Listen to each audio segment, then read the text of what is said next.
Hello everyone. We are going to start Harmony in Family from the Human Values and Professional Ethics.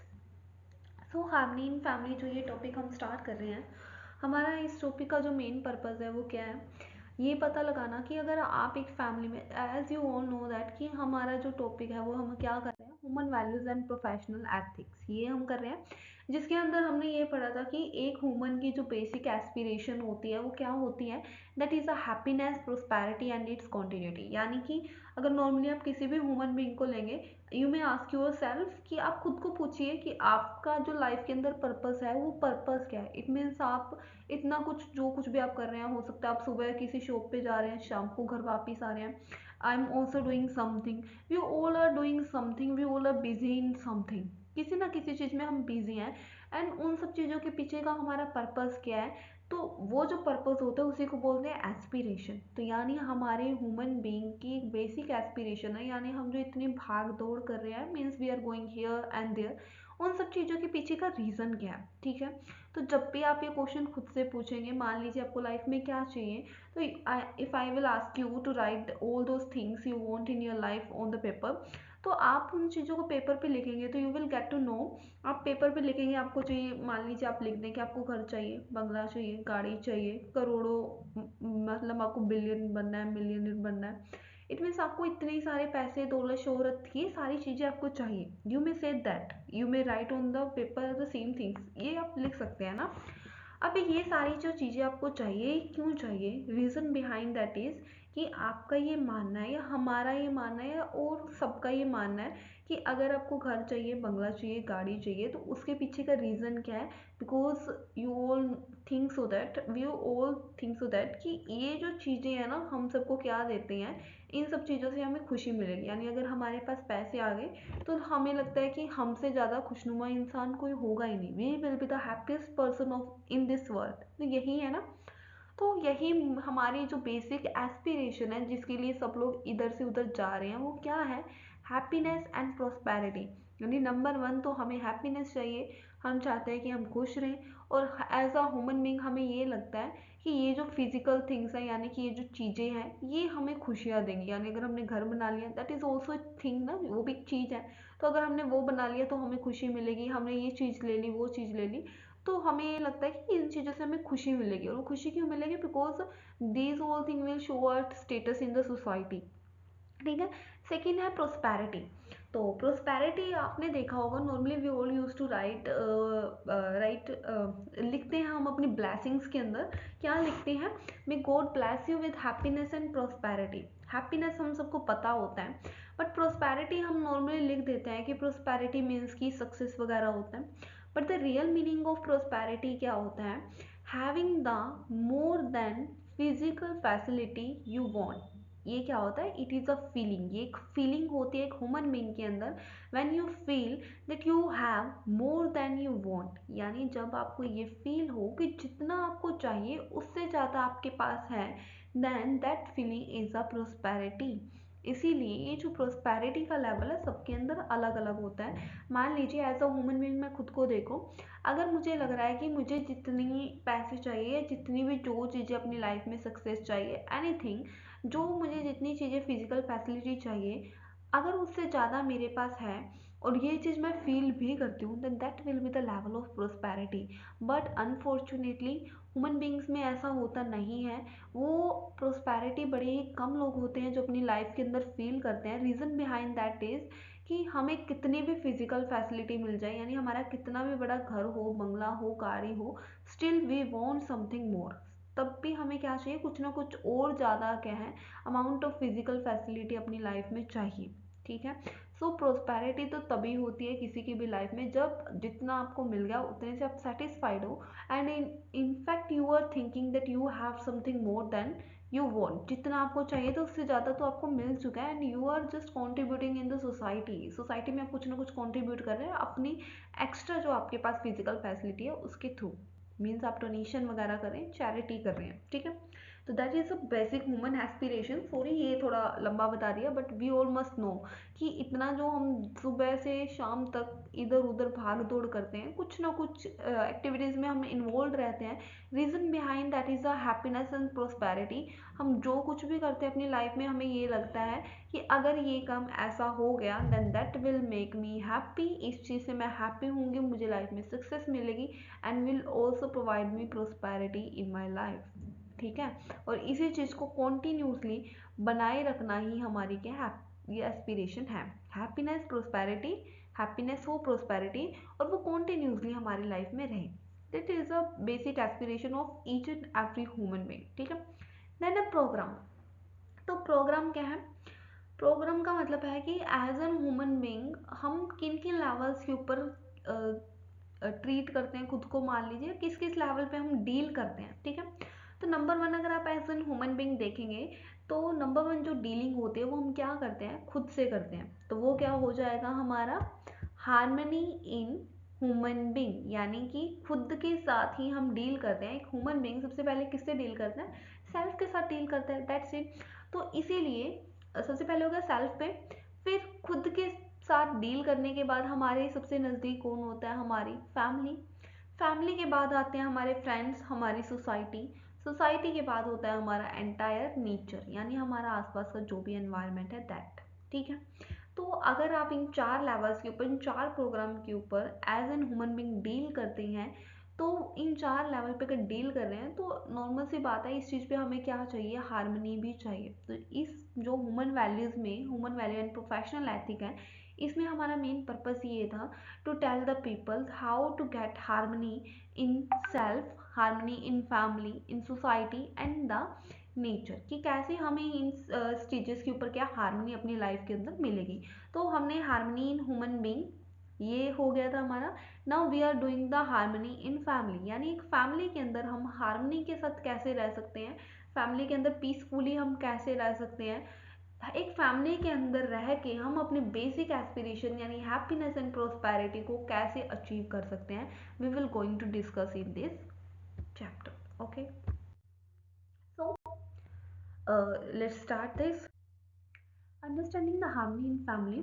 कि एक family के अंदर harmony, अगर जैसा हम बात कर रहे हैं, we are going to study the harmony in family, तो एक फैमिली में हार्मनी होती क्या है या फिर फैमिली क्या है, we must know about that.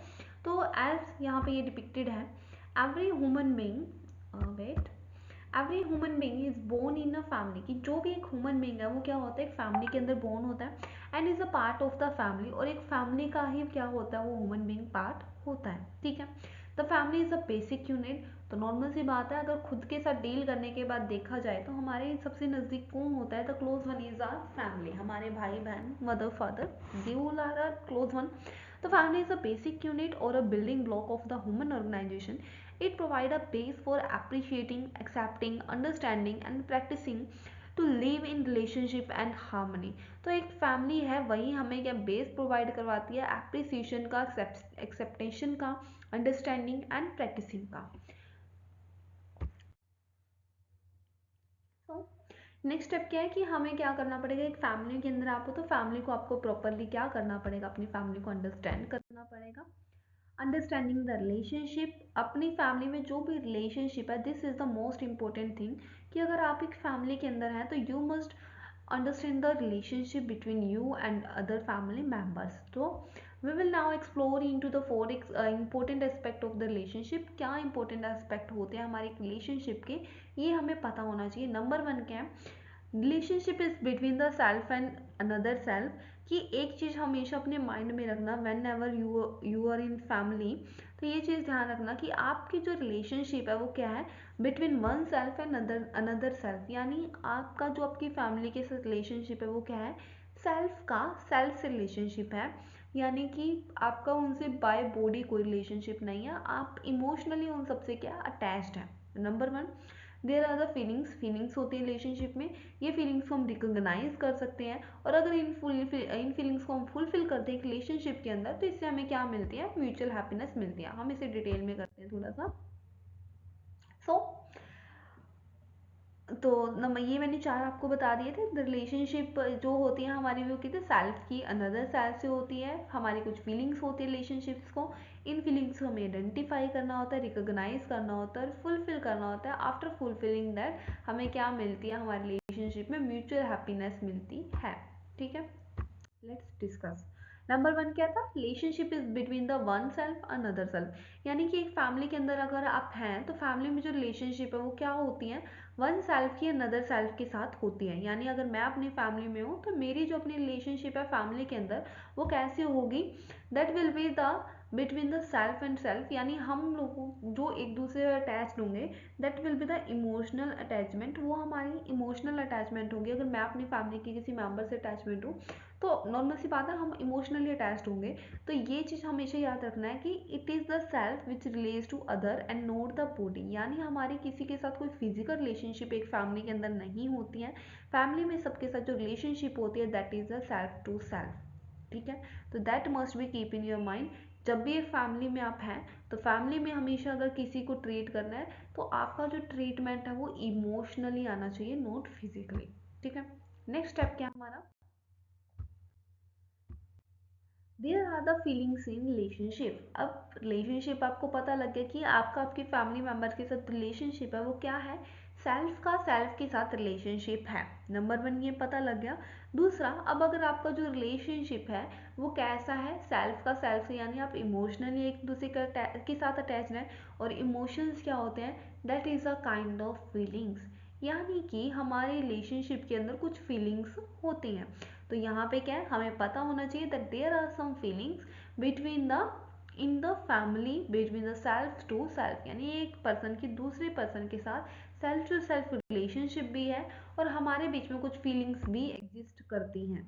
ठीक है, तो यहाँ पे अब ये फीलिंग्स वगैरह का अगर क्वेश्चन ही आ गया तो हमें पता होना चाहिए फीलिंग्स है क्या। ठीक है, जैसे नंबर वन क्वेश्चन यहाँ पे मैंने लिखा है, हु हैज़ दिस फीलिंग्स।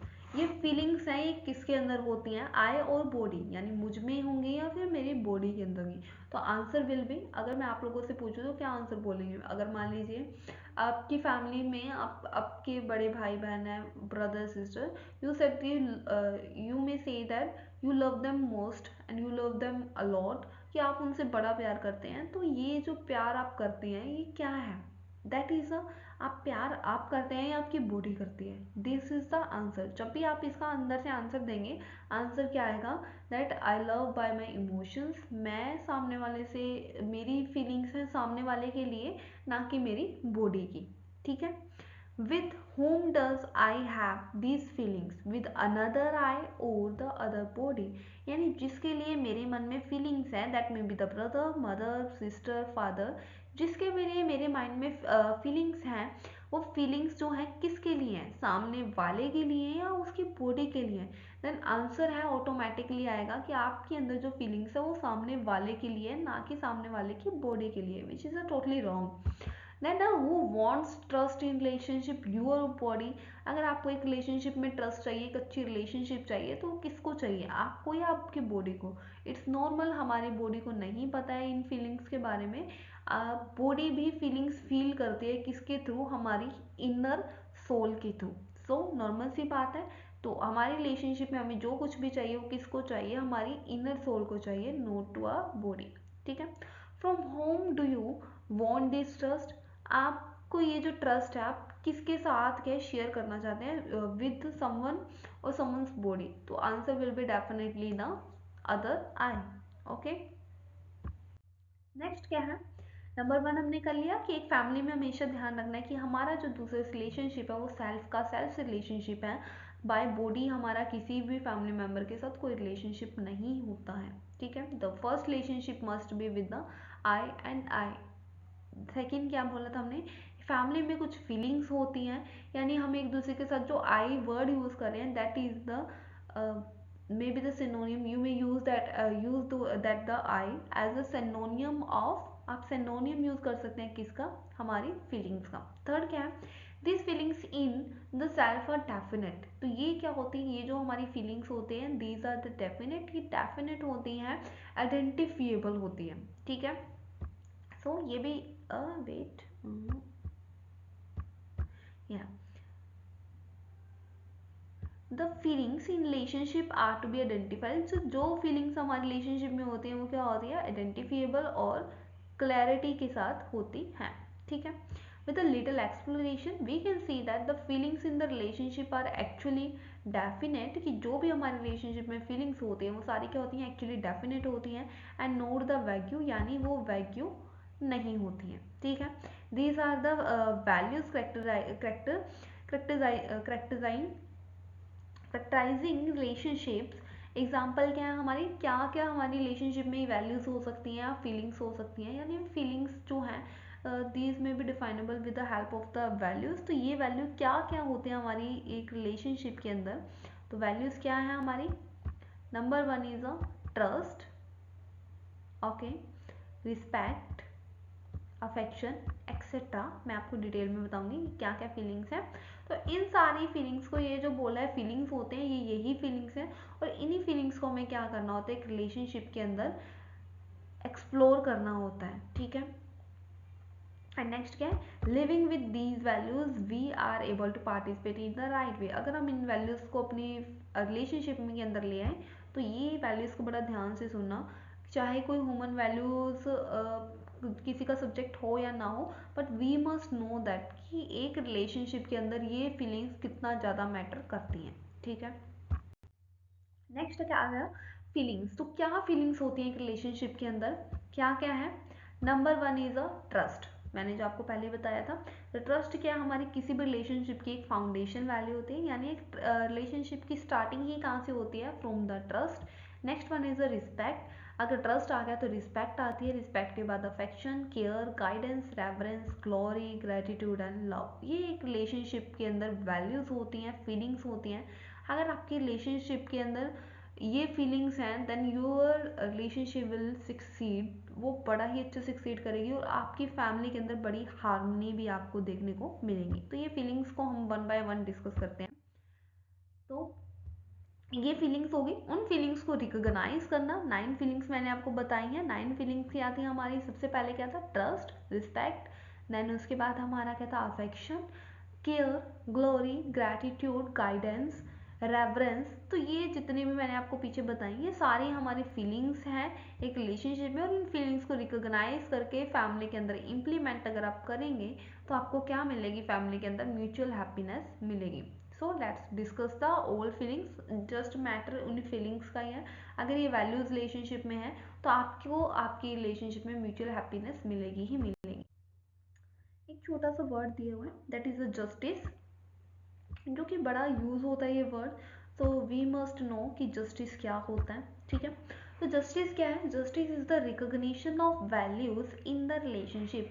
यानी अगर ये इन वैल्यूज जो मैंने आपको पीछे बताई हैं 9 वैल्यूज, अगर आप इन वैल्यूज को रिकॉग्नाइज कर लेते हैं अपनी रिलेशनशिप में, then that is a justice. यानी अगर आप इन वैल्यूज को यूज कर रहे हैं अपनी रिलेशनशिप में, यानी वहाँ पे ट्रस्ट भी है, केयर भी है, रिस्पेक्ट भी है, अफेक्शन है, ग्लोरी है, ग्रैटिट्यूड है, गाइडेंस है, रेवरेंस है, अगर ये सारी वैल्यूज आपके रिलेशनशिप में है ना, इट मीन्स आप सामने वाले के साथ अपनी रिलेशनशिप में क्या कर रहे हैं, न्याय कर रहे हैं, जस्टिस कर रहे हैं, ठीक है। तो दैट इज अ न्याय। न्याय कब होगा, जब आप इन सारी फीलिंग्स को एक रिलेशनशिप में रख के सामने वाले को ट्रीट करेंगे, ना कि इन फीलिंग्स को साइड पे रख के सामने वाले को ट्रीट करना, ठीक है।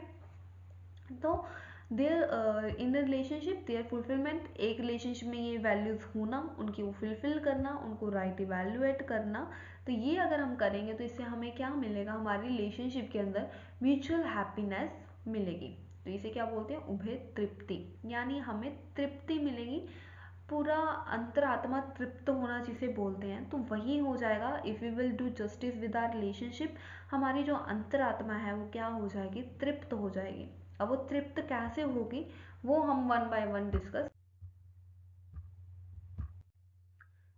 अब ये जो मैंने आपको 4 स्टेजेस बताई हैं कि एक रिलेशनशिप में अगर हार्मनी आपको चाहिए तो वो कैसे आपको मिलेगी, ठीक है।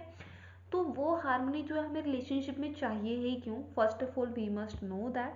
तो ये जो है appraisal of the current status, कि आजकल हमारा जो करंट का स्टेटस है वो क्या है, ठीक है। तो क्या है, नंबर 1 जैसा लिखा है, the problem today is that we assume our self, कि हम क्या करते हैं, खुद को एक एज एन बॉडी ट्रीट करते हैं, यानी हम क्या करते हैं, अपने इनर की बात कम करते हैं, इनर सोल की। We use to talk about our body, हम अपनी बॉडी के बारे में ज़्यादा बात करते हैं। And we assume the relationship on the basis of body, तो हम अपनी रिलेशनशिप को किसके बिहाफ पे ट्रीट करते हैं, on the behalf of the body, note the feeling, यानी हम जो फीलिंग्स हैं उनको प्रायोरिटाइज कम करते हैं और बॉडी को प्रायोरिटाइज ज़्यादा करते हैं, ठीक है। Therefore, we fail to understand the relationship and consequently we fail to fulfill it. तो इससे हमारा क्या होता है, हम रिलेशनशिप को समझ ही नहीं पाते हैं क्योंकि हमारा इनर सोल के ऊपर फोकस ही नहीं होता है। इसीलिए हमारी जो रिलेशनशिप है वो क्या हो जाती है, we all most of the time we get to fail to fulfil our relationship और get the harmony in our relationship, ठीक है। The problem are due to the absence of one or more of the right feelings, और इसकी एक problem ये भी है कि हम हमारी रिलेशनशिप के अंदर राइट फीलिंग्स जो होती हैं उनको हम क्या करते हैं, अब्सेंस होती है, यानी उनकी प्रेजेंस ही हमारे अंदर नहीं होती है। अगर ये सारी चीज़ें हो जाती हैं तो हमारा आज का स्टेटस यही है कि हमारा ये चीज़ें है ही नहीं रिलेशनशिप में, यानी हम फीलिंग्स को ज़्यादा इंपॉर्टेंस नहीं देते हैं। We use to give importance to our physical facilities, physical needs. तो अगर आप इन सब चीज़ों को इंपॉर्टेंस देंगे, you will never get harmony in your family. अगर आपको हार्मनी आपकी फैमिली के अंदर चाहिए तो उसके लिए हमें क्या करना पड़ेगा, मैंने 4 स्टेप आपको बता दिए हैं। कि सबसे पहले आपको ये पता होना चाहिए रिलेशनशिप में, आपको जो रिलेशनशिप होती है वो क्या होती है, सेल्फ टू सेल्फ की रिलेशनशिप होती है। रिलेशनशिप में कुछ फीलिंग्स होती हैं, उन फीलिंग्स को रिकॉग्नाइज करना, रिकॉग्नाइज करके एक रिलेशनशिप में इम्प्लीमेंट करोगे, तभी एक रिलेशनशिप में हमें क्या कर मिलेगी, म्यूचुअल हैप्पीनेस मिलेगी, ठीक है। तो let's start, this is the starting of our chapter. Main जो स्टार्टिंग है दैट इज दिस, क्योंकि किसी भी रिलेशनशिप के अंदर यही वैल्यूज अगर हैं then that relationship will be the long lasting relationship, ठीक है। तो स्टार्ट करते हैं, that is a trust. So trust अगर मैं किसी से पूछूं तो कोई भी पर्सन वो क्या बोलेगा, विश्वास, यानी हमें किसी पे अगर विश्वास है तो हम बोलते हैं कि हमें सामने वाले पे ट्रस्ट है। ट्रस्ट हमें कब होता है, अभी होता क्या वर्ड कि हम ट्रस्ट कभी किस पे शुरू कब करते हैं करना, तो ये हमें पता होना चाहिए, ठीक है। नॉर्मली हम विश्वास बोल देते हैं कि हमें सामने वाले पे विश्वास है। तो ट्रस्ट क्या होता है, ट्रस्ट और विश्वास क्या होते हैं, number one, this is a fundamental और फाउंडेशनल वैल्यू। किसी भी रिलेशनशिप की जो फाउंडेशनल वैल्यू होती है वो क्या होती है, दैट इज अ ट्रस्ट। यानी कि आपकी रिलेशनशिप अगर कहीं पे भी स्टार्ट हो रही है वो कहाँ से स्टार्ट होगी, ट्रस्ट से स्टार्ट होगी। एक बार ट्रस्ट आएगा तभी ही बाकी की फीलिंग्स आ सकती हैं, इसके बिना बाकी फीलिंग्स नहीं आती हैं। तो ट्रस्ट क्या होता है, ट्रस्ट क्या है, इट इज़ अ फीलिंग। ये क्या फीलिंग है, जब आपके अंदर एक सी फीलिंग आ जाती है, क्या, टू बी एश्योर्ड, क्या है, आप एश्योर्ड हैं, ठीक है, दैट ईच ह्यूमन बींग, कि हर एक ह्यूमन बींग जो है क्या है, बींग इनहेरेंटली वॉन्ट्स, यानी हर एक ह्यूमन बींग अंदर से चाहता है, क्या चाहता है, one self and other to be happy. यानी जब आपके अंदर ये फीलिंग आ जाती है कि सामने वाला जो इंसान है वो क्या चाहता है, आपकी खुशी चाहता है, आपकी प्रोस्पेरिटी चाहता है, इट मीन्स आप उस, तो ये क्या है, दिस इज द फीलिंग। अगर आपके अंदर ये फीलिंग है तो आप सामने वाले पे क्या करते हैं, ट्रस्ट करते हैं। सबसे बड़ा एग्जाम्पल है that is our parents, our mother father. तो हम हमारे मदर फादर पे इतना ट्रस्ट क्यों करते हैं, we trust them a lot because we know that कि अगर वो हमारे लिए कुछ करेंगे, दैट अगर वो हमारे लिए कुछ कर रहे हैं, कुछ भी करते हैं, तो हमें पता है कि they always want our happiness. वो खुद की हैप्पीनेस को छोड़ के भी हमारी हैप्पीनेस को क्या देंगे, प्रायोरिटाइज करेंगे। That's why we trust them a lot. अगर वो हमारा कोई काम करेंगे, वी कैन ईजिली से that okay, if you are doing then it's okay, that will be the much better. वो मच बेटर होगा if they are doing something for us, ठीक है।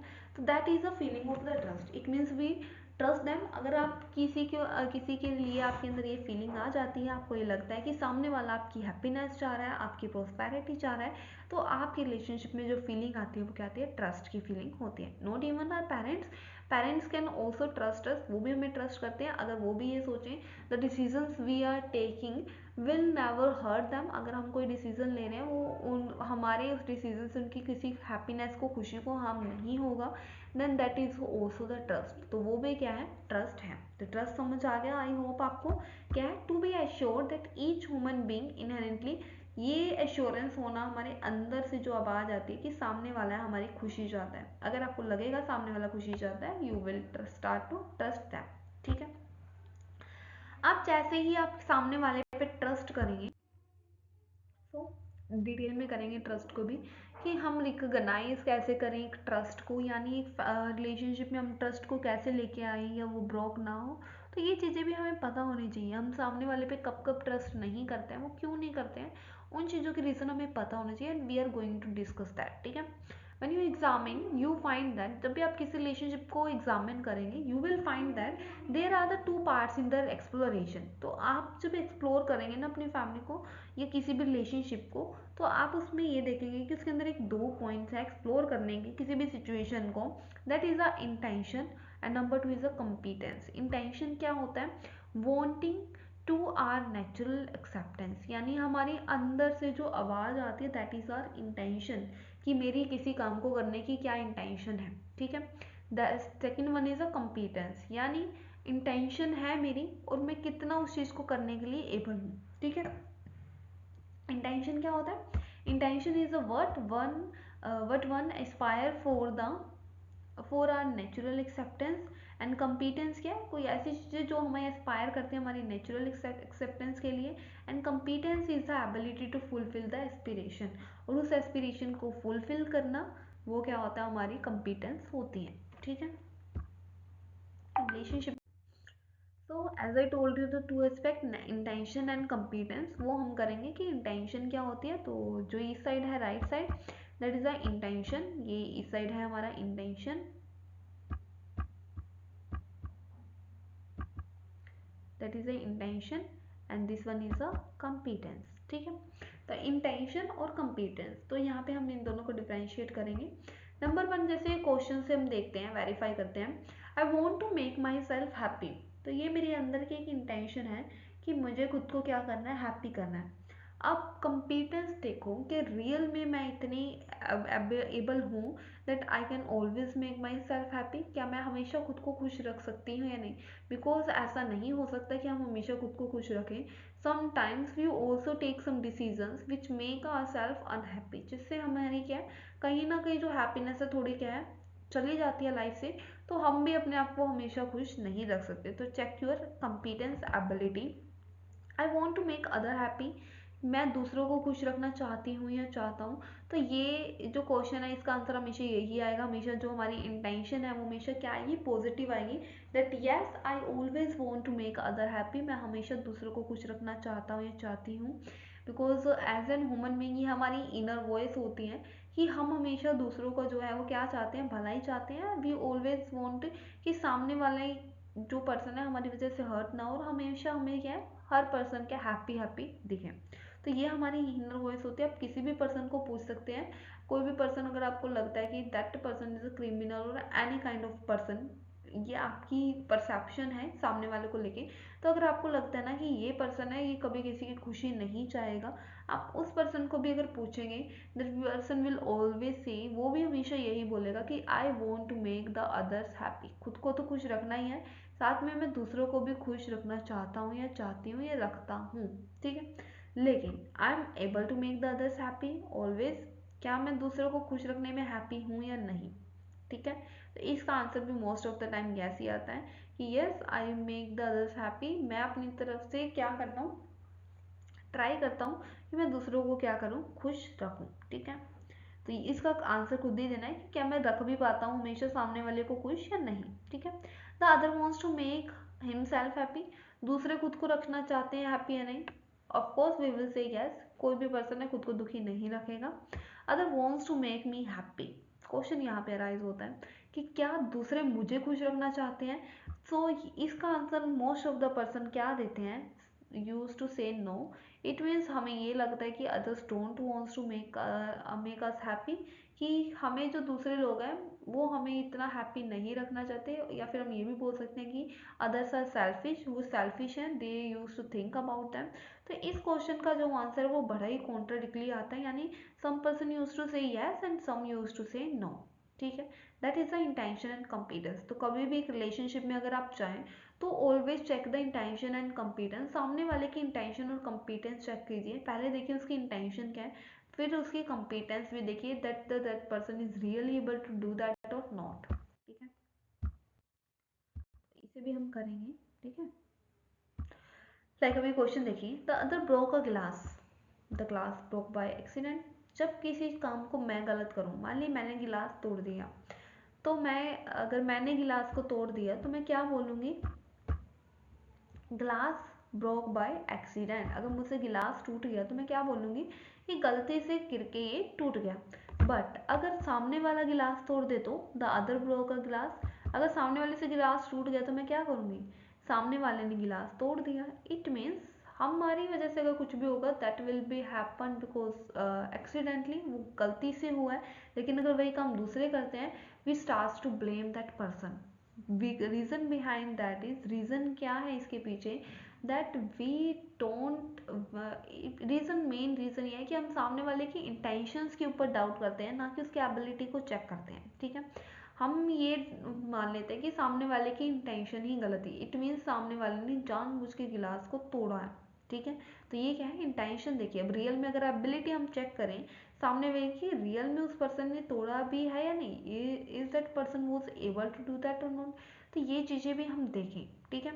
तो ये मान लीजिए अगर सामने वाले के हाथ पे चोट लगी है, वो एबल ही नहीं था कि वो आपके गिलास को बचा ले टूटने से, तो फिर हम कैसे सामने वाले को ब्लेम कर सकते हैं। तो सामने वाले से भी एक्सीडेंटली हो सकता है ना कुछ गलत।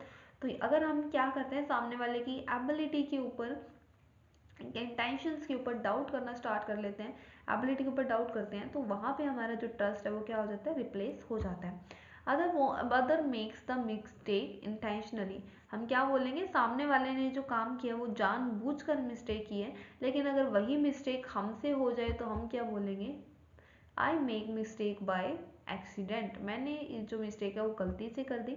अदर इज अ बैड, सामने वाले बड़े बुरे हैं, बड़े ही जानबूझ के ये काम करते हैं। लेकिन आई एम वेरी गुड, मैं बड़ी अच्छी हूँ या अच्छा हूँ। तो this is a difference, the intention and competence, ठीक है। तो यही एक है, तो trust on intention, having no doubt on intention. अगर आप सामने वाले के ऊपर ट्रस्ट करते हैं ना, it means you don't have any doubt on intention. आप सामने वाले की इंटेंशन के ऊपर डाउट नहीं करोगे कि सामने वाले ने जानबूझकर ऐसा किया। आप सामने वाले की हमेशा क्या चेक करोगे, एबिलिटी चेक करोगे, ठीक है।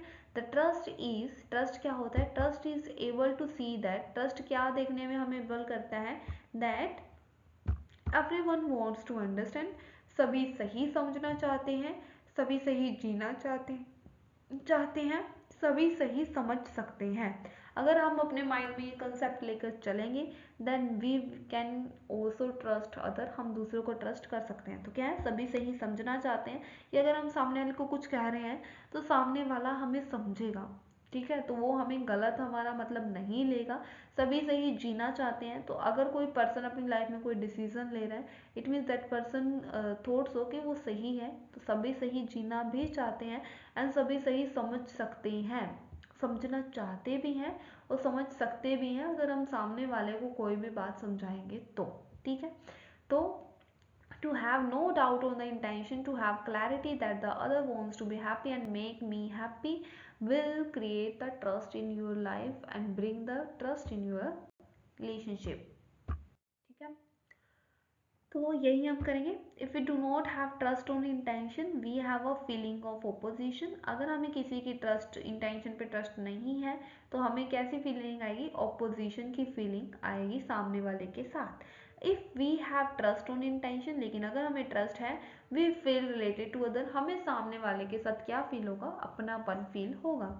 वी एक्सप्रेस दिस, अब अगर आप सामने वाले की इंटेंशन पे डाउट करते हो कि सामने वाले ने ये काम पक्का जानबूझ के किया होगा, तो इससे आपका क्या लॉस होगा, दैट लुक एट दिस, क्या होगा इससे, दैट एक्सप्रेस द इरिटेशन, ये चीज़ आपको इरिटेट करेगी। मान लीजिए सामने वाले से गिलास टूट गया, आपको ये लग रहा है कि उन्होंने जानबूझ के ये तोड़ा है या जानबूझ के ये काम किया, तो इससे क्या होगा, यू विल गेट इरिटेट, आप इरिटेट होना स्टार्ट हो जाएंगे, एंगर, आपको गुस्सा आएगा, ठीक है। ब्रेकअप, यानी आप उस लाइफ, उस जो रिलेशनशिप है उससे क्या कर दोगे, ब्रेकअप कर दोगे, यानी उस रिलेशनशिप को वहीं पे तोड़ दोगे, अगर आपको ऐसा लगता है कि सामने वाले ने जानबूझ के किया है, ठीक है।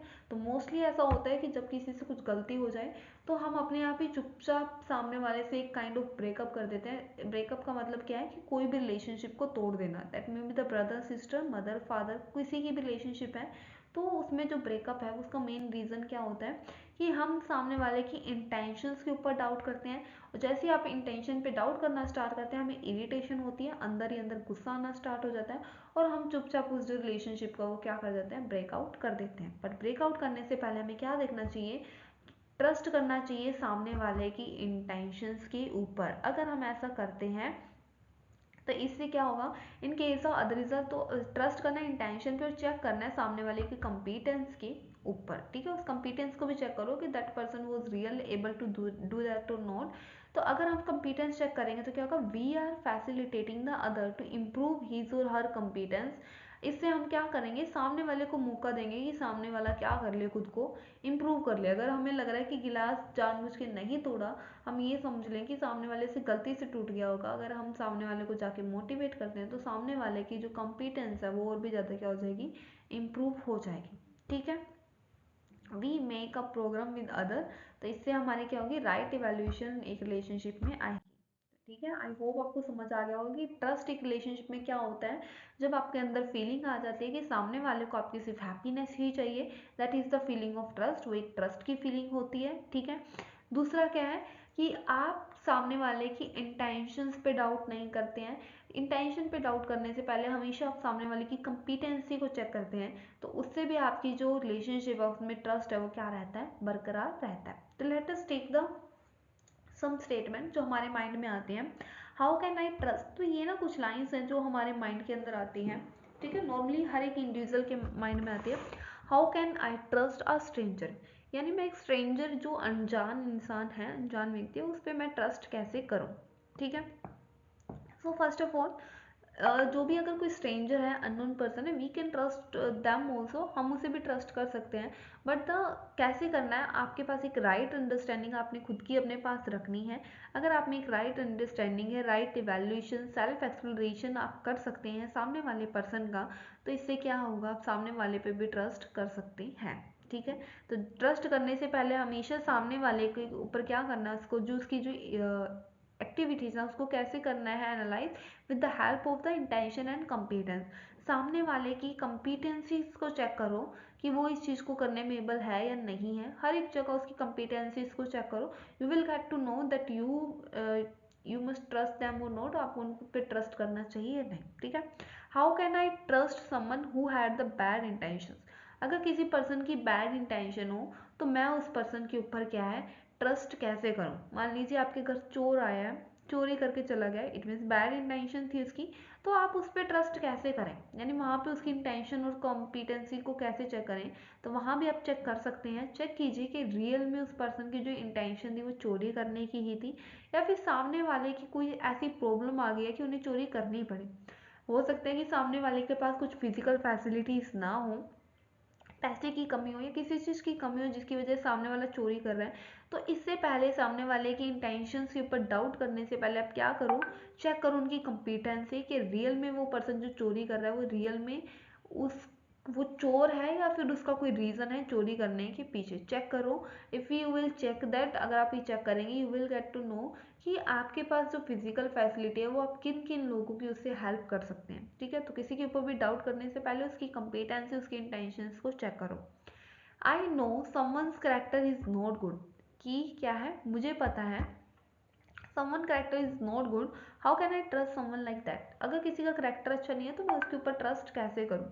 तो हमेशा ये चीज़ ध्यान रखना कि अगर किसी के भी करेक्टर की बात हो, तो किसी का भी करेक्टर है जैसा हमें दिखता है वो हमेशा वैसा नहीं होता है। हमारा जो करेक्टर है वो किससे बनता है, प्रेजेंट जो करेक्टर, अगर मैं आपके सामने प्रेजेंट हूँ, मेरा जो करेक्टर है वो किससे बना है, बिकॉज ऑफ द पास्ट। तो ऑलवेज सामने वाले की पास्ट एक्टिविटीज़ को भी एनालाइज करो, उसकी पास्ट कंपिटेंसी को भी देखो कि कई बार क्या होता है कि हमारे आसपास के लोग ऐसे होते हैं या हमारे क्या होती हैं, हमारे पास्ट की एक्टिविटीज़ कुछ ऐसी होती है जिससे हमारा जो करेक्टर है वो क्या है, गुड नहीं लगता, अच्छा नहीं लगता। तो ये चीज़ चेक करो कि रियल में सामने वाले का करेक्टर ख़राब है या फिर लोगों ने उसकी करेक्टर को ख़राब बता रखा है, या फिर कुछ पास्ट एक्सपीरियंसेस के कारण हमें सामने वाले का करेक्टर ख़राब लग रहा है। ठीक है। First we must check that and we can trust them also, because अगर हम ऐसे लोगों पे ट्रस्ट करेंगे जिनका करेक्टर हमें लगता है कि is not good, then we can also convert their character from bad to good. हम उनके करेक्टर को भी अच्छा कर सकते हैं, because the thing that they want in your life is the chance. तो उन्हें अपनी लाइफ में क्या चाहिए? अगर कोई इंसान है, आप बोल रहे हैं कि उसका करेक्टर अच्छा नहीं है, बुरा इंसान है, तो हो सकता है कि अगर कोई एक पर्सन उनको वो चांस दे दे उनकी लाइफ में, तो उनका करेक्टर भी क्या हो जाए? बैड से गुड करेक्टर के अंदर कन्वर्ट हो जाए, ठीक है। So we can trust them also. But trust करने से पहले क्या करना है? एनालाइज करना है उनकी कॉम्पिटेंसीज को और पास्ट एक्सपीरियंसेस को, ठीक है। If I trust everyone, wouldn't people take undue advantage of me? तो अगर मैं सब पे ट्रस्ट करने लग जाऊँ तो क्या लोग मेरा फायदा नहीं उठाएंगे? ये क्वेश्चन भी हमारे मन में आता है। तो इस क्वेश्चन का आंसर क्या है? No one can take undue advantage, कोई भी आपकी गलत एडवांटेज नहीं ले सकता। If you have the right understanding, अगर आप एक समझदार इंसान हैं तो कोई भी पर्सन, नॉर्मल सी बात है ना, जिस पर्सन को इतना पता है कि सामने वाले की इंटेंशंस को चेक कैसे करना है, कंपिटेंसी को कैसे चेक करना है, कैसे सामने वाले को एनालाइज करना है, एक्सप्लोर करना है, इट मीन्स हमारे अंदर एक राइट अंडरस्टैंडिंग है। अगर हमारे अंदर एक राइट अंडरस्टैंडिंग है तो कोई भी हमारा गलत फायदा नहीं उठा सकता, ठीक है। People can take the advantage of you only if you do not have the right understanding, which is the state you are in today. तो आजकल जो ज़्यादातर लोग हैं उनका फ़ायदा इसीलिए उठाया जाता है क्योंकि उनके अंदर एक राइट अंडरस्टैंडिंग नहीं होती है। तो ट्रस्ट करने से पहले अपने अंदर एक राइट अंडरस्टैंडिंग रखो, सामने वालों को इवेल्युएट कैसे करना है वो चीज़ भी समझो, ठीक है।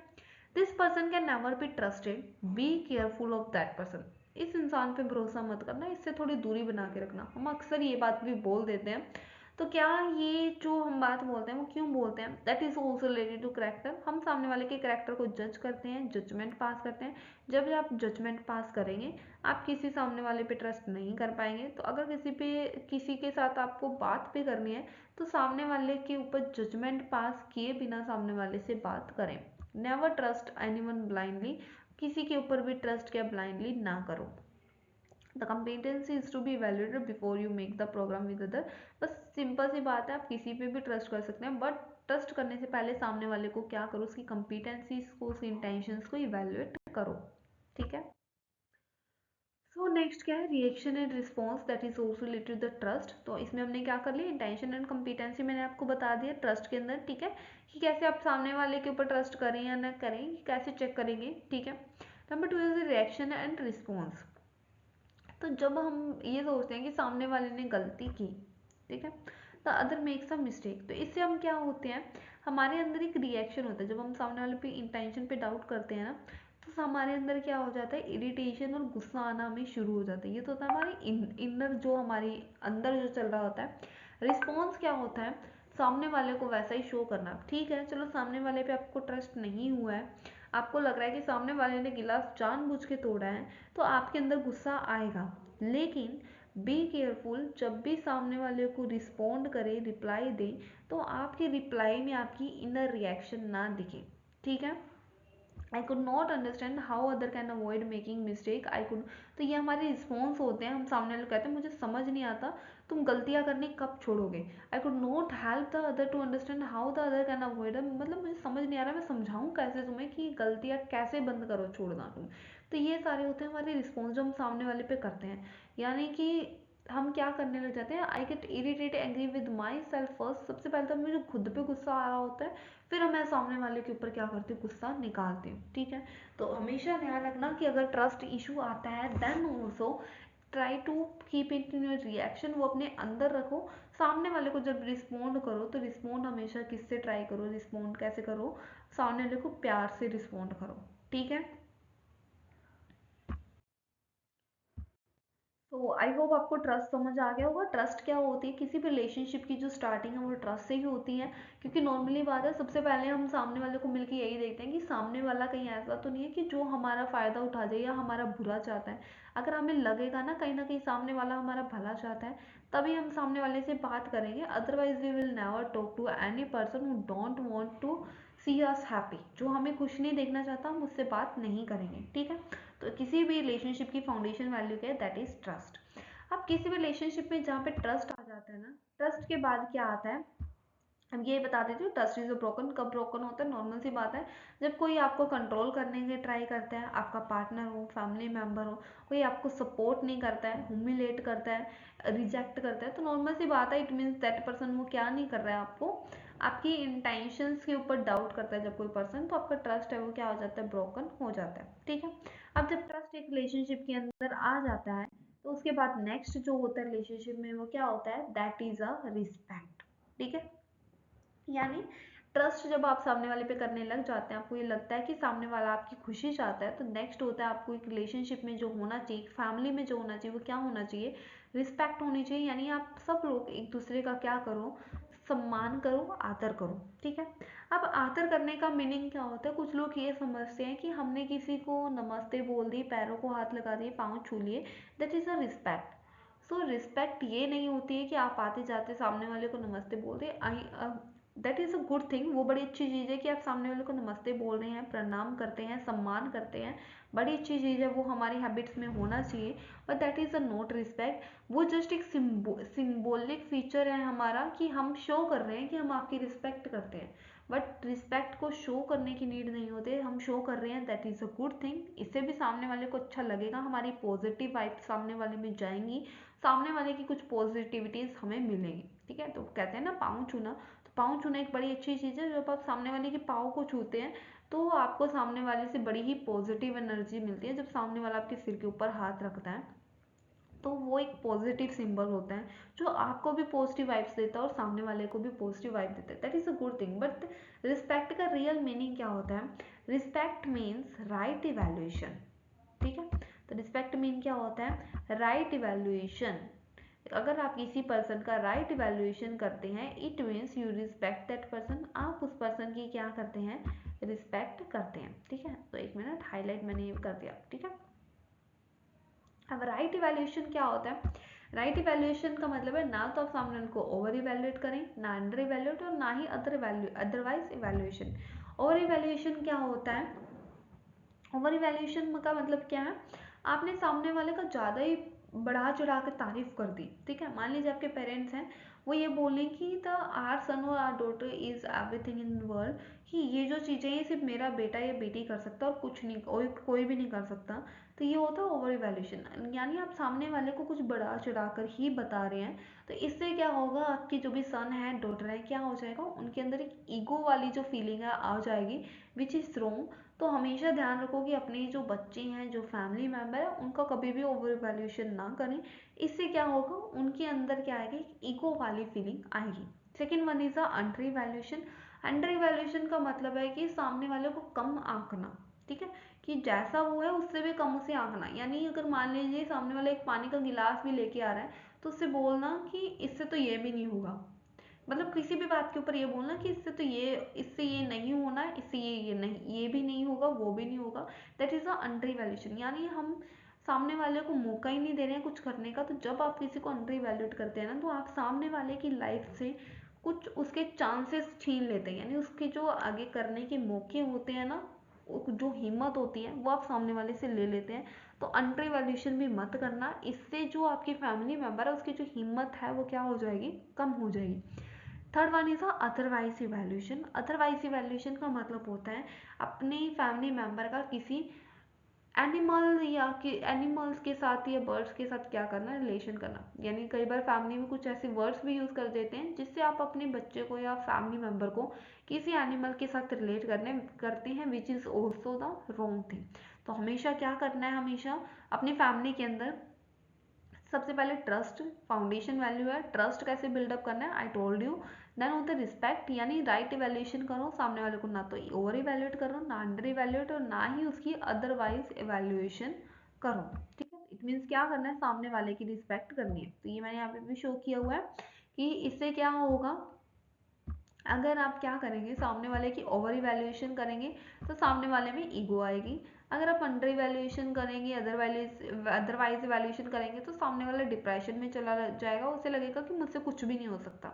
ठीक है, तो इससे क्या होगा? फैमिली के अंदर एक डिसहार्मनी आएगी।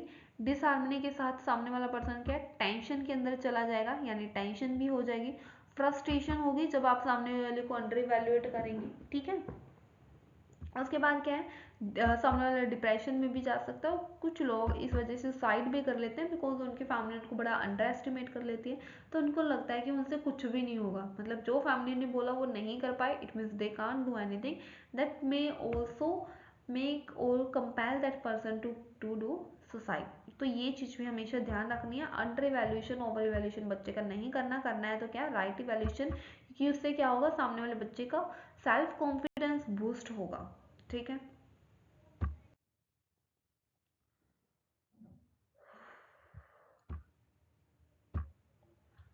अब ये होता है ना कि राइट इवेल्युएशन कैसे करें, है ना।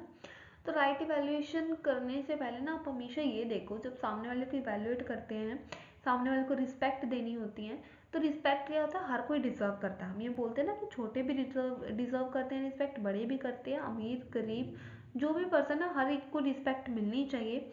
अब ये रिस्पेक्ट देने से पहले अगर आपको समझना है ना, आपको ये ना लगे कि सामने वाले को आप रिस्पेक्ट नहीं दे रहे, तो रिस्पेक्ट देने से पहले हमेशा ये चेक करो कि जो भी इंसान है ना सामने, चाहे कोई भी ह्यूमन बीइंग है, चाहे छोटा बच्चा हो चाहे बड़ा इंसान हो, हमेशा चेक करो आपकी और उनके बीच की सिमिलरिटीज। चेक करो we both have the continuous happiness, कि क्या दोनों को ही लाइफ में क्या चाहिए, कि दोनों ही अपनी लाइफ में खुशी और प्रॉस्पेरिटी चाहते हैं। तो क्या आंसर आएगा, यस, इट मीन्स आप भी लाइफ में खुश रहना चाहते हो, सामने वाला भी लाइफ में क्या खुश रहना चाहते हैं। इट मीन्स दोनों की ही सेम ही फीलिंग्स है ना। ठीक है।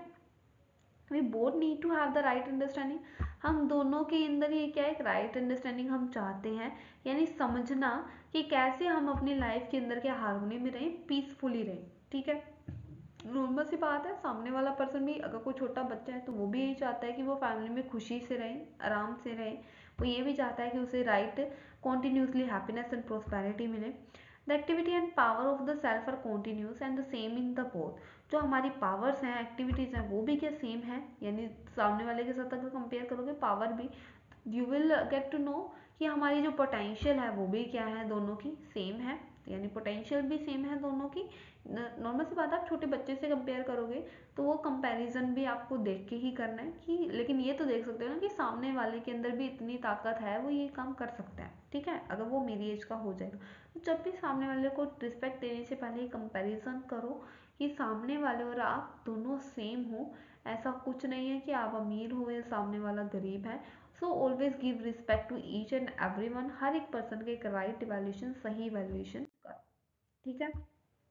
तो सही वैल्यूएशन करने का मतलब क्या है कि डिफ्रेंशिएशन नहीं होना चाहिए, क्योंकि जहाँ जहाँ डिफ्रेंशिएशन एक रिलेशनशिप में होता है, वहाँ पे क्या आता है, डिसरिस्पेक्ट आता है। यानी अगर आप सामने वाले को के साथ भेदभाव कर रहे हैं, तो मतलब आप सामने वाले को रिस्पेक्ट नहीं दे रहे हैं। भेदभाव कैसे भी हो सकता है बाय बॉडी, बाय जेंडर भी हो सकता है, कि आप फीमेल और मेल के अंदर डिफ्रेंशिएट करें, भेदभाव करें, छोटे और बड़ों के साथ करें, एज के साथ, रेस के अकॉर्डिंग, फिजिकल स्ट्रेंथ के अकॉर्डिंग, सामने वाले की वेल्थ यानी पैसों के अकॉर्डिंग, पोस्ट के अकॉर्डिंग, इसिम्स के अकॉर्डिंग, सेक्ट के अकॉर्डिंग। अगर आप इनके अकॉर्डिंग में डिफ्रेंशिएशन करते हैं, भेदभाव करते हैं, which is also the wrong, वो भी क्या होता है, रॉन्ग होता है। और इट मीन्स आप सामने वाले को क्या है, रिस्पेक्ट नहीं देते हैं अगर आप ऐसा करते हैं तो। ठीक है। ये जो प्रॉब्लम है डिफरेंशिएशन की, क्या प्रॉब्लम हमारी, problem due to the differentiation क्या होती है, जब आप भेदभाव करते हैं तो एक इंडिविजुअल लेवल के अंदर क्या हो जाते हैं, अगर आप देखोगे तो people are insecure and afraid of one another based on their gender. तो अगर आप डिफरेंशिएशन देखोगे ना, तो लोग एक दूसरे से डरे हुए अपने जेंडर को लेके। ठीक है। अगर आप रेस देखेंगे तो रेस के भी यहाँ पे भी अभी देखिए, there are the many movements to and protest against the racial discrimination. तो इसके अगेंस्ट भी अब ये डिस्क्रिमिनेशन होती है ना, जब आप किसी को रिस्पेक्ट नहीं देते हो, तभी सामने वाला आपके साथ कॉन्ट्राडिक्ट करता है, आपके अगेंस्ट खड़ा होता है। ऐसे आपके अगेंस्ट कोई भी नहीं खड़ा होगा। जब जब सामने वाले को लगेगा आप उसकी रिस्पेक्ट नहीं कर रहे हैं, यानी आप उसको वैसा नहीं समझ रहे हैं जैसा आप खुद को समझ रहे हैं, यानी मान लीजिए if you are a male, you are not treating that person like you, like as a male, आप क्या करेंगे, काम से आएंगे, आके घर पे आराम से बैठ जाएंगे, like I am a male. Female भी काम से आ रही है, but you will treat like her, कि आपको घर का काम भी करना पड़ेगा, विच इज क्या हो जाएगा, इट मीन्स आप सामने वाले को सिमिलर नहीं ले रहे हैं, सामने वाले को इक्वालिटी दो, बराबर रखो। कि अगर आप थके हैं तो सामने वाला भी थक सकते हैं, both have the same capabilities, in fact she may have the less capabilities, but आपको जस्ट क्या करना है, इवैल्यूएट करना होगा एक दूसरे को, तो डिस्क्रिमिनेशन ना हो, क्योंकि जहाँ जहाँ डिस्क्रिमिनेशन होगा, भेदभाव होगा, वहाँ वहाँ क्या होगा, उस रिलेशनशिप से रिस्पेक्ट चली जाएगी। ठीक है। देन अगर आपकी रिलेशनशिप में रिस्पेक्ट आप करते हैं, राइट इवैल्यूएशन करते हैं, तो नेक्स्ट क्या आ जाता है, दैट इज़ अफेक्शन, यानी लगाव। जब आपकी रिलेशनशिप में क्या हो जाता है ना, आपकी रिलेशनशिप में विश्वास आ जाता है, रिस्पेक्ट आ जाती है, जब सामने वाला आपकी रिस्पेक्ट करता है, आपकी राइट इवैल्यूएशन करता है, कि मान लीजिए आप काम से आए, वो पर्सन आपकी हेल्प करें, इट मीन्स वो आपकी राइट इवैल्यूएशन कर रहा है, वो समझ रहा है सामने वाला पर्सन कि आप भी थकते हैं, आपको भी थकावट होती है, आपको भी क्या है, एक रेस्ट की नीड है, तो इट मीन सामने वाला समझ रहा है ना आपको, तो दैट जब ये करने लग जाते हैं तो रिस्पेक्ट आती है। जब सामने वाला ऐसा करता है तो आपको भी सामने वाले के लिए रिस्पेक्ट भी होती है आपके अंदर, सर प्लस आपके मन में जो है सामने वाले के लिए क्या फीलिंग आती है, दैट इज अफेक्शन। तो जब एक रिलेशनशिप में ट्रस्ट और रिस्पेक्ट आता है तो नेक्स्ट फीलिंग हमारी होती है अफेक्शन। धीरे धीरे हमारी जो रिलेशनशिप है, जो फैमिली है, उसमें अफेक्शन यानी स्नेह भी आने लग जाता है। ठीक है। तो अफेक्शन क्या होता है, is the feeling of being related to other. Affection comes when I recognize, जब मैं क्या रिकॉग्नाइज करती हूँ, that we both want to make each other happy, यानी सामने वाला भी मुझे खुश रखना चाह रहा है और मैं भी सामने वाले को खुश रखना चाहती हूँ या चाहता हूँ। जब ये फीलिंग आ जाती है तो नॉर्मल सी बात है ना, ये फीलिंग तो तभी आएगी ना जब सामने वाला हमारा राइट इवैल्यूएशन करेगा, सही हमें समझेगा, तो क्या हो जाएगा, लगाव भी आपको सामने वाले से होगा। देन क्या है, अगर आपकी जो रिलेशनशिप है वहाँ पे रिस्पेक्ट नहीं है, राइट इवैल्यूएशन नहीं है, लगाव नहीं है, तो क्या आ जाएगा यहाँ पे, there is a lot of talk of the competition. अब उससे क्या हो जाएगा, कंपटीशन आएगा। कंपटीशन क्या होता है, talk of the competition today, you will find that the competition result when there is a lack of affection. जब आपका किसी से लगाव नहीं होता है ना, तब आप सामने वाले से क्या करना स्टार्ट कर देते हो, compete करना स्टार्ट कर देते हो। It means you want to win at every stage, आपको हर जगह पे क्या करना है, सामने वाले से जीतना ही है। तो नॉर्मल सी बात है, अगर आप सामने वाले से जीतना चाहते हो तो आप सामने वाले को रिस्पेक्ट भी कहीं ना कहीं नहीं देंगे, आप सामने वाले को और खुद वाले को अलग समझेंगे और एक दूसरे के साथ भेदभाव भी आप करेंगे। तो नॉर्मल सी बात है, रिस्पेक्ट दो, रिस्पेक्ट दोगे तो अफेक्शन भी आएगी, स्नेह भी होगा, आपको सामने से लगाव भी होगा। ठीक है। Next is the care. जैसे एक रिलेशनशिप में क्या आ जाता है, आपके लगाव आपको सामने वाले से हो जाता है तो धीरे धीरे आप क्या करना स्टार्ट कर देते हो, सामने वाले की केयर करना स्टार्ट कर देते हो। केयर क्या होता है, the feeling of care is the feeling to nurture and protect the body of our relative. ये सामने वाले की बॉडी और उसको बॉडी को प्रोटेक्ट करना, नर्चर करने की जब आपके अंदर फीलिंग आ जाती है, that is a care, like a mother. जैसे केयर किसको बोलते हैं, ममता। तो ये ममता जैसे हमारी मदर होते हैं, उनके अंदर क्या होती है, फीलिंग ऑफ केयर बड़ी होती है, यानी वो हमेशा हमें क्या कहते हैं, टाइम टू टाइम फूड के बारे में पूछती हैं। It means they want to nurture our body, उन्हें हमारी बॉडी को क्या करना है, नर्चर करना है, यानी हमें कुछ ना कुछ खाने पीने के लिए देते रहना। और हमारे जो फादर हैं, जो ब्रदर हैं, सिस्टर हैं, वो भी हमेशा हमें से they always use to ask us कि तू ठीक है, अब ठीक है या नहीं है। It means they want to nurture our body and they protect our body, वो हमें प्रोटेक्ट करना चाहते हैं। That is the feeling of care. तो जब आपको किसी से लगाव होता है तो एक फैमिली में आप देखेंगे मोस्टली हम सबको एक दूसरे के बराबर समझते हैं। अगर नहीं समझते तो समझिए, डिफ्रेंशिएशन फैमिली के अंदर नहीं होना चाहिए। अगर आपको हार्मनी चाहिए, डिफ्रेंशिएशन नहीं होगा तो लगाव होगा और उसके साथ केयर भी आपको सामने वाले से मिलेगी। ठीक है। देन उसके बाद क्या है, केयर के बाद next one is a guidance. जब आप सामने वाले की परवाह करने लगते हैं तो क्या आ जाता है, next is a guidance. Guidance क्या होती है, the feeling of ensuring the right understanding and feeling in the other, यानी आप चाहते हो कि सामने वाला समझदार हो और उसके अंदर एक सही फीलिंग हो। तो ये क्या होता है, एक फैमिली के अंदर आपके अंदर गाइडेंस की भी फीलिंग है, तो that will also bring the harmony in your family. इससे भी आपकी फैमिली के अंदर क्या आएगी, हार्मनी आएगी, बिकॉज आप चाहते हैं कि सामने वाला समझदार हो, एक राइट अंडरस्टैंडिंग वाला पर्सन बने, वो हमेशा जो भी करे सही करे। यू मे ऑब्जर्व कि समटाइम्स क्या होता है, कुछ फैमिली के अंदर जो मान लीजिए फादर या फैमिली कोई भी member, they use to drink, वो ड्रिंक करते हैं, ड्रंकर्ड होते हैं, कुछ ड्रग्स लेते हैं, बट वो अपने जो बच्चे होते हैं उनको हमेशा ये कहते हैं कि इस चीज़ से दूर रहना है, this is not a right thing, ये चीज़ें गलत होती हैं। तो वो क्या होती है, that is a guidance. It means वो जो चाहते हैं, उनके अंदर एक फीलिंग ऑफ गाइडेंस होती है, दे वॉन्ट कि सामने वाले के अंदर एक राइट अंडरस्टैंडिंग हो। तो हमेशा ये चीज़ ध्यान रखना एक फैमिली के अंदर, जब भी आप सामने वाले के अंदर राइट अंडरस्टैंडिंग चाहते हैं कि सामने वाला क्या है, हर चीज़ को सही वैल्यूट करे, सही डिसीजन ले, सही रास्ते पे जाए, तो वैसा करने से पहले हम क्या करें, खुद को भी वैल्यूट करें, खुद भी एक राइट अंडरस्टैंडिंग अपने अंदर लाने की क्या है, ट्राई करें। ठीक है। Based upon this, I am able to recognize this feeling of ensuring the right understanding and the feeling in my relative. This is called the guidance. तो ये क्या होती है, गाइडेंस होती है जब आपके अंदर ये फीलिंग्स आती है। ठीक है।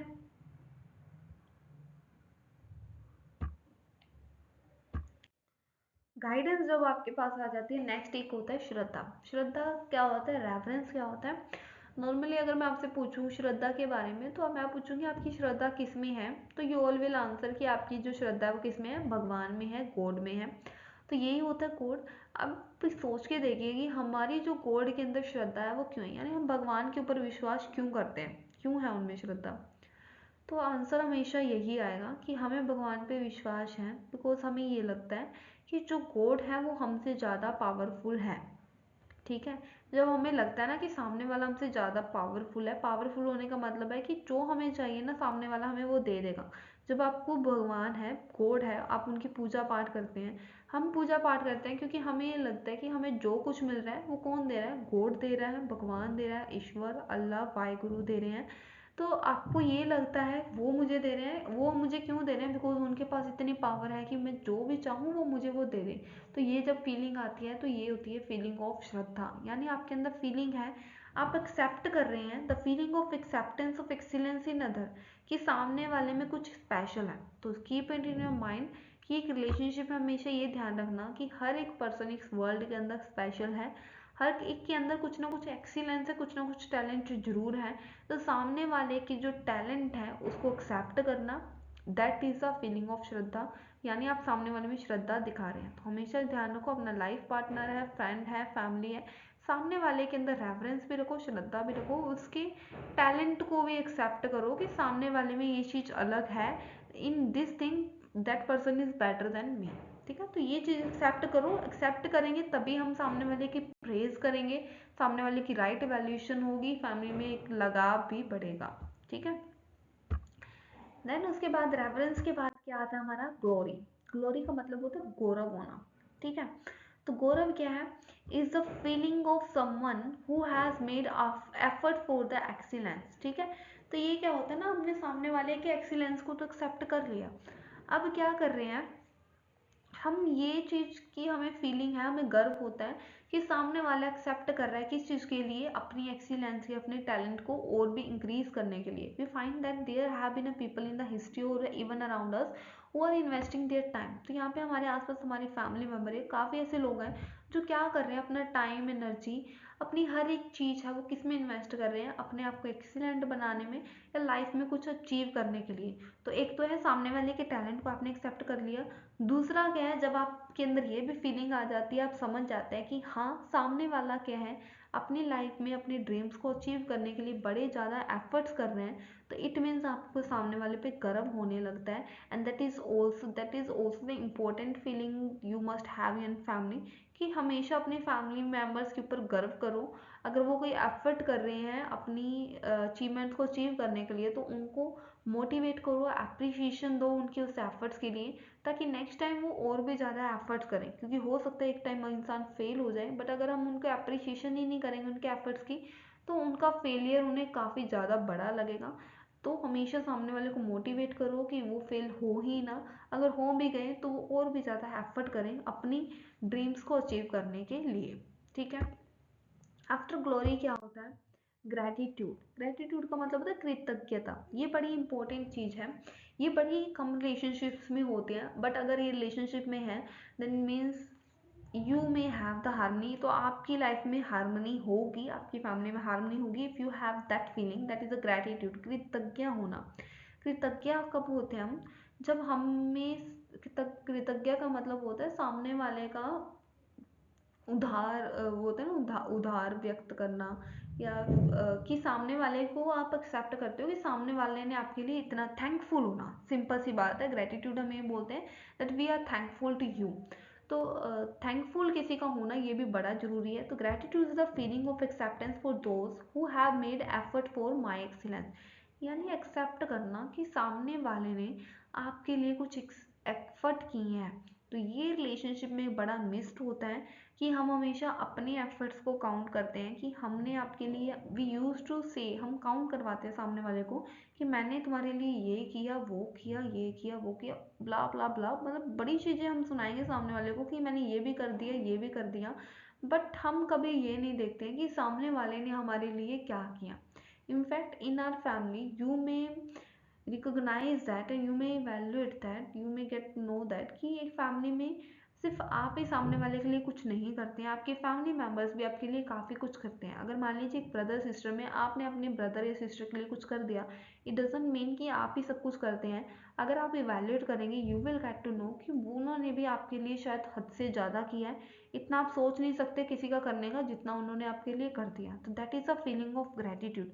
तो हमेशा सामने वालों का कृतज्ञ रहो अपनी फैमिली में, क्योंकि फैमिली में हर एक मेंबर एक दूसरे का कुछ, एक दूसरे के लिए काफ़ी ज़्यादा एफर्ट्स करते हैं एक दूसरे की एक्सीलेंस के लिए। If I am growing then there may be the reason behind is that my family is supporting me. अगर मैं ग्रो कर रही हूँ तो इसके पीछे रीज़न क्या होगा कि फैमिली सपोर्ट कर रही है। Because the without family support we can never even thinks to take the another step. तो अगर हमें लाइफ में अनदर स्टेप भी लेना है तो वहीं कहीं ना कहीं फैमिली का एक सपोर्ट होता है जो हमें वो एफर्ट करने के लिए क्या हमारे लिए हेल्पफुल होता है। तो हमेशा ध्यान रखो, कृतज्ञ रहो अपनी फैमिली मेम्बर्स का, ठीक है।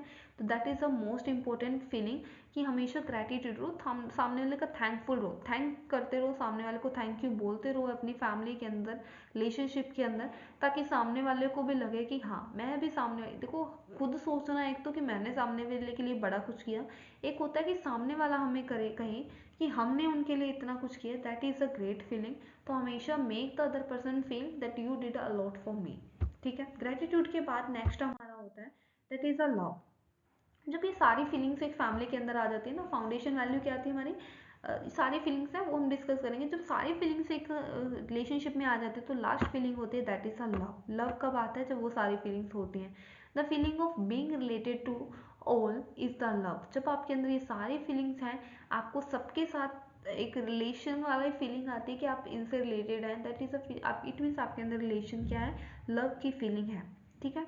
द फीलिंग और value also called the complete value, एक पूर्ण वैल्यू होती है, पूर्ण मूल्य होता है। Since this is a feeling of relatedness to all the human beings. तो ये फीलिंग क्या होती है कि आप फील करते हैं कि आप सामने वालों से क्या है, हर एक पर्सन से रिलेटेड हैं, ठीक है। We start with the trust which become the foundation value.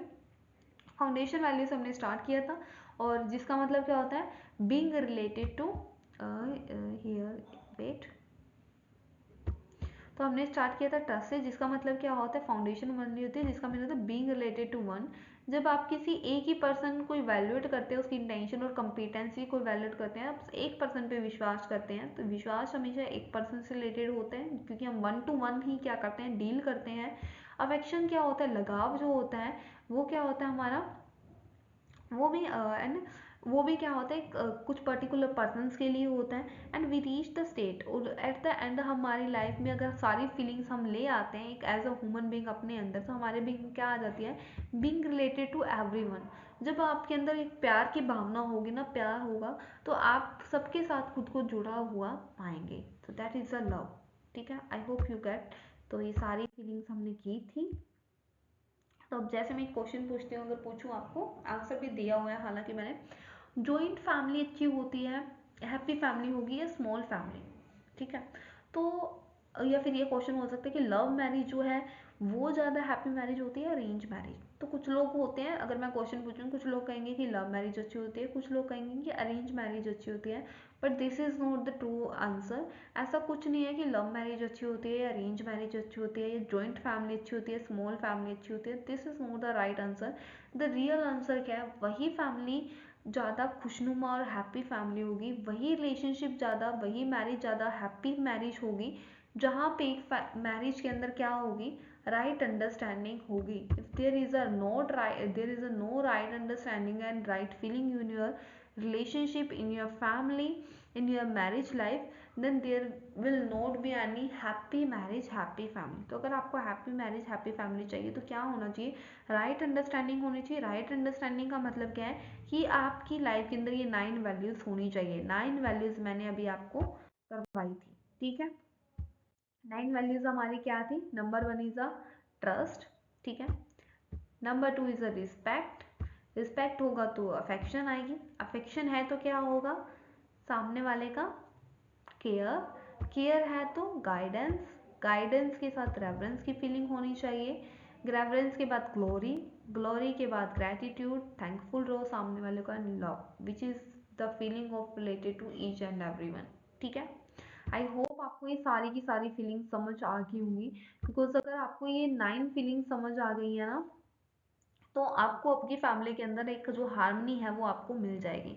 तो हार्मनी इन फैमिली कैसे मिलेगी, आपको ये समझना होगा कि फैमिली में हर एक पर्सन का जो रिलेशनशिप है वो क्या होता है, बिटवीन सेल्फ एंड सेल्फ होता है. यानी एक पर्सन दूसरे के साथ सेल्फ रिलेटेड है, किसी का किसी से कोई भी बॉडी रिलेशन नहीं है. ऐसा नहीं है कि आप सामने वाले की बॉडी के थ्रू सामने वाले से रिलेटेड हैं, तो हमेशा इमोशनली अटैच रहना है फैमिली के अंदर.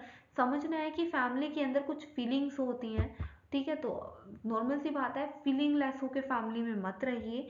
उन फीलिंग्स को रिकॉग्नाइज करिए, वो रिकॉग्नाइज करने लायक हैं. उनको रिकॉग्नाइज करके एक फैमिली के अंदर फुलफिल कीजिए, इवेल्युएट कीजिए, इम्प्लीमेंट कीजिए. Then you will get the mutual happiness in your family. तो वो वैल्यूज क्या हमारी, trust, respect, affection, care, guidance, reverence, glory, gratitude and love. So I hope आप लोगों को ये सारा समझ आ गया होगा कि एक फैमिली के अंदर हार्मनी कैसे लेके आनी है.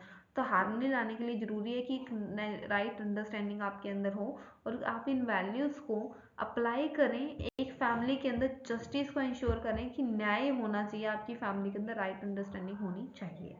ओके, आई होप आप लोगों को समझ आ गया होगा जो भी मैंने बताया. तो ये जो चैप्टर मैंने आपको भी बताया, हार्मनी इन फैमिली, ये किसी एक पर्टिकुलर सब्जेक्ट वाले पर्सन के लिए नहीं है. ऐसा नहीं है कि ये BBA, BCom honours, BCom, MCom इन लोगों के लिए है. ये हर एक पर्सन के लिए है, because we all want harmony in family. हम सब चाहते हैं कि हमारी फैमिली में हार्मनी हो, पीसफुल जो एनवायरनमेंट हो. If you want the harmony and peaceful environment in your family, then you must follow all these things that I told in that lecture. तो जो मैंने आपको बताया, इस चीज़ को अपने माइंड में हमेशा रखेंगे, रखना, ठीक है. तो thank you so much for listening me very carefully. Thanks a lot.